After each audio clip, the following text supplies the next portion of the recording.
नमस्कार। श्रीमद् भागवत गीता और जिंदगी, प्रस्तुति 51, अध्याय 2। मन की एकाग्रता। कुरुक्षेत्र में अर्जुन को भी अपने कर्म अर्थात कर्तव्य का ज्ञान था, जो एक क्षत्रिय होने के नाते उसके साथ पीढ़ियों से चला आ रहा था। प्रश्न तो वही है कि कर्म स्थिर नहीं है, उनका कोई लक्ष्य नहीं है और वे स्वार्थ से भी परे नहीं है। मानव प्रकृति में स्वार्थ तो कूट कूट कर भरा है।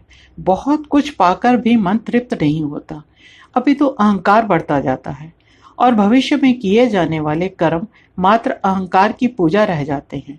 यहाँ तक कि मनुष्य सोचने समझने की शक्ति भूल जाता है। भौतिकता का संग्रह और निजी सुख की प्राप्ति के लिए कुछ भी करते जाना एक मानसिक रोग की तरह हो जाता है। यही दशा कौरवों की भी थी, जो समाज को दीपक की तरह खाए जा रही थी। युद्ध की यलगार अहंकार और लोभ का ही फल था। इसलिए श्री कृष्ण ने अर्जुन को समझाने का प्रयास किया और जिस ज्ञान से श्री कृष्ण ने उनके अंतःकरण को प्रकाशित करने का प्रयास किया, वह उपरोक्त सभी भावनाओं से हटकर था। मनुष्य जब बहुत सारे काम एक साथ शुरू कर लेता है तो उसका ध्यान भी बढ़ जाता है और कहीं ना कहीं किसी न किसी काम में उसे मिल रही सफलता या असफलता उसके अन्य कार्यों में भी बाधा बनती जाती है। कभी कोई एक वस्तु लुभाती है तो कभी दूसरी वस्तु भयभीत करती है। इसी ऊहापोह में वह भटकता रहता है। श्री कृष्ण यहाँ अर्जुन को समझाना चाहते हैं कि यह परंपरागत चली आ रही रूढ़ियां नहीं हैं। कोई भी मनुष्य यदि एक उद्देश्य को मन में लेकर आगे बढ़ता है तो अपना सारा ध्यान उसी बात को लेकर उसी उद्देश्य की पूर्ति के लिए केंद्रित करता है। ऐसे में ना तो उसके मन में कोई शंका उत्पन्न हो सकती है और ना ही किए जाने वाले कार्य में कोई बाधा। यह वो स्थिति है जहां हम कह सकते हैं फल प्राप्ति की भावना अर्थात अच्छी या बुरी, सफल या असफल, सुख देने वाली या कष्ट देने वाली भी मन में नहीं आनी चाहिए। इससे आत्मबल कमजोर पड़ जाता है और शरीर शिथिल पड़ जाता है। फिर चाहे ये राजमहल में खेले जाने वाला चौपड़ हो या मैदान में लड़े जाने वाला युद्ध या फिर कोई यज्ञ अनुष्ठान आदि। मन की एकाग्रता सफलता की कुंजी है। अधिकतर देखा गया है कि जब कोई किसी कर्म कांड का आयोजन करता है तो उसके साथ साथ वह अपनी संपन्नता और शक्ति का भी प्रदर्शन करता है और इसका फल कहें या उद्देश्य कहें अहंकार बन जाता है।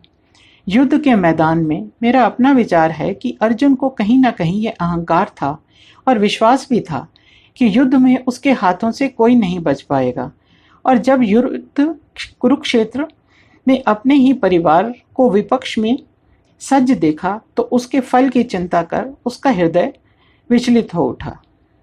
इसलिए श्री कृष्ण ने उसे एक योद्धा होने का कर्तव्य याद दिलाया और अपना ध्यान अपने लक्ष्य की ओर स्थित करने को कहा। हमारे जीवन में भी कोई निर्णायक क्षण आते हैं तो हमें भी अपना ध्यान लक्ष्य पर ही केंद्रित करना चाहिए। श्लोक संख्या 42-43, अध्याय 2। भावार्थ।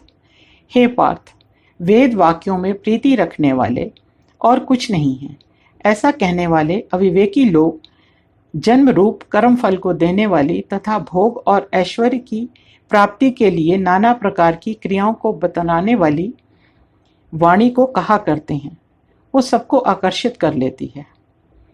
धरती पर अनगिनत लोग हैं, कुछ ज्ञानी और कुछ अज्ञानी। कुछ परिस्थितियों को देखकर जानकर समझने का प्रयास करते हैं तो कुछ देख समझकर आगे बढ़ते हैं। वे समयानुसार आवश्यकताओं को देखते हैं और एकाग्रचित्त होकर काम करते हैं। तो कहीं कुछ लोग फिर भी परिस्थितियों से जूझ रहे होते हैं पर यंत्रवत और उदासीन रहकर काम करते चले जाते हैं। श्री कृष्ण यहाँ पर ऐसे व्यक्तियों की चर्चा कर रहे हैं जो परिस्थितियों को देख समझ तो रहे हैं पर करते वही हैं जो वेदों का कथन है। पर ऐसे लोग वेद वाणी को विश्लेषण रूप से अनदेखा कर देते हैं।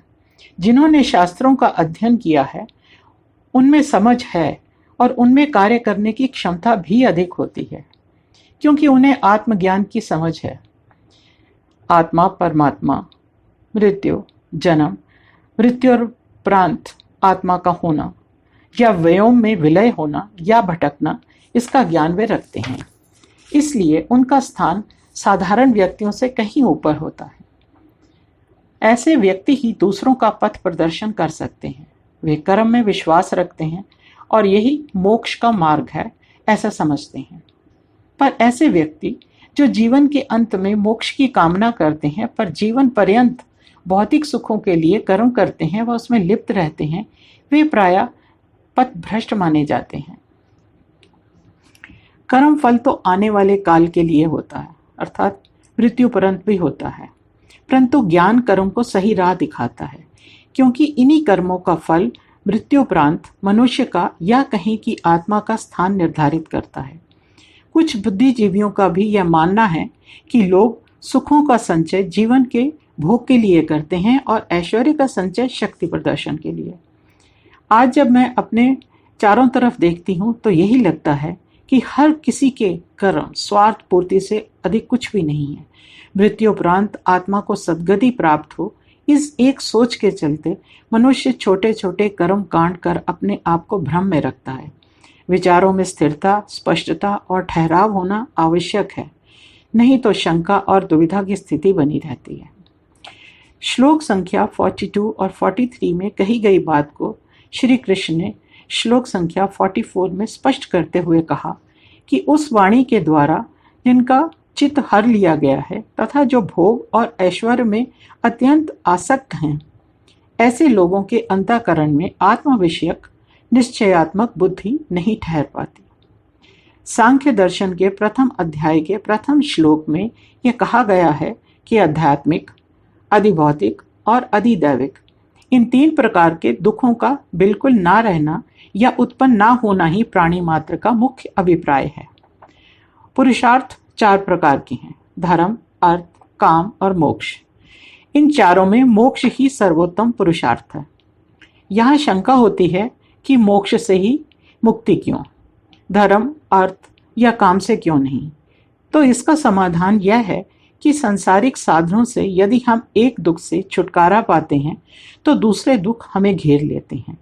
एक दुख हटता नहीं कि दूसरा आ खड़ा होता है। इसलिए दुखों के अस्तित्व को मिटा ही देना जो परम पुरुष अर्थात मोक्ष द्वारा ही संभव है। जब कोई कर्म किसी फल की इच्छा से किया जाता है या मनोवांछित उपलब्धि की प्रबल भावना के साथ किया जाता है तो उसका परिणाम बहुत ही सीमित हो जाता है। कारण ना तो कर्म ही व्यापक रूप में था और ना ही उसका फल किसी अन्य के लाभ आदि के लिए था। अब फल स्वरूप जो भी प्राप्त होगा वह भी क्षणिक ही होगा। उपरोक्त कहे गए 41, 42 और 43 श्लोक में श्री कृष्ण ने ऐसे कर्मों की जो स्वार्थ या फल की इच्छा से किए जा रहे हैं उनकी कठोर और बहुत दृढ़ शब्दों में भर्त्सना की है। ऐसे विचारों से आध्यात्मिक प्रगति रुक जाती है। ऐसे कर्म तो मात्र दिखावा हैं, इनका आत्मा से कोई लेना देना नहीं। इन्हें हम शक्ति और संपन्नता का प्रदर्शन कह सकते हैं। कुछ मुट्ठी भर लोग समाज को ऐसे अनर्थक नियमों का शिकार बना देते हैं और जनता को इस लोक का और परलोक का भय दिखाकर अपना उल्लू सीधा करते हैं। नतीजा गरीब लोगों का तो जीना ही कठिन हो जाता है। उनका सारा श्रम व धन भय के निवारण में ही निकल जाता है। समाज का एक बहुत बड़ा हिस्सा कर्म फल के लिए कर्मकांड का शिकार हो जाता है। इतिहास इस बात का प्रमाण है कि सबसे अधिक धर्म परिवर्तन गरीब लोग ही करते हैं, कारण कि वे मानसिक दबाव, भय और आशंका का शिकार आसानी से बन जाते हैं और इसका लाभ तथा कथित गुणीजन उठाते हैं। पर जो सच को जान लेते हैं उनके लिए सब भेदभाव मिट जाते हैं। धन्यवाद। नीरा भसीन।